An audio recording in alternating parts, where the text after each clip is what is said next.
L'opposant Kemal Kılıçdaroğlu promet de renvoyer des millions de réfugiés syriens chez eux et de protéger la patrie contre les menaces terroristes.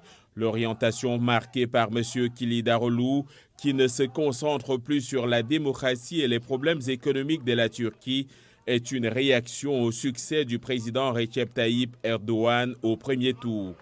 Kan Selikuki est le directeur d'Istanbul Economic Research, une société de sondage d'opinion.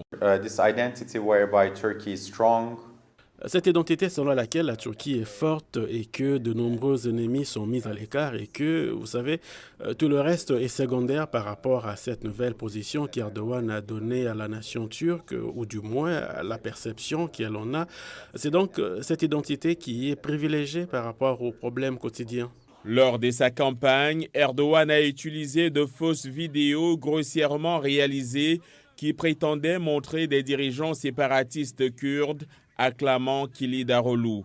Les vidéos sont apparues alors que Kılıçdaroğlu recevait le soutien de Selahattin Demirtas, l'ancien dirigeant emprisonné du parti pro-kurde PKK.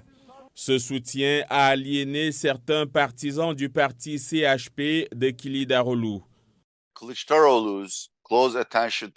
L'attention portée par Kılıçdaroğlu aux problèmes kurdes, son accueil dans les régions kurdes, le soutien constant de Demirtas à Kılıçdaroğlu sur Twitter ont probablement concerné une grande partie de la base électorale du CHP. Cela a provoqué une réaction parmi les nationalistes ou l'aile patriotique du CHP.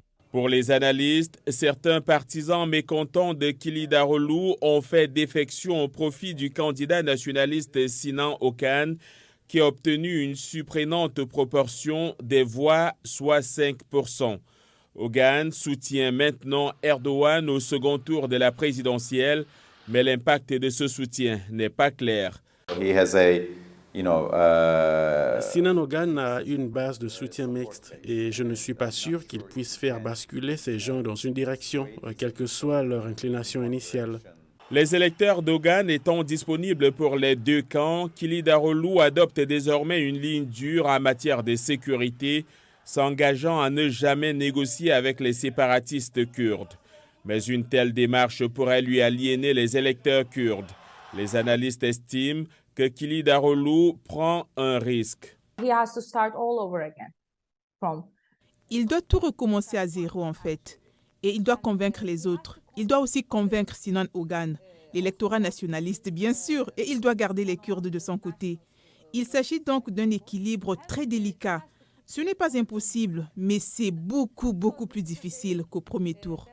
Mais à quelques jours de la fin de la campagne, l'OTAN joue contre M. Kılıçdaroğlu qui cherche à combler le fossé qui le sépare du président Erdogan.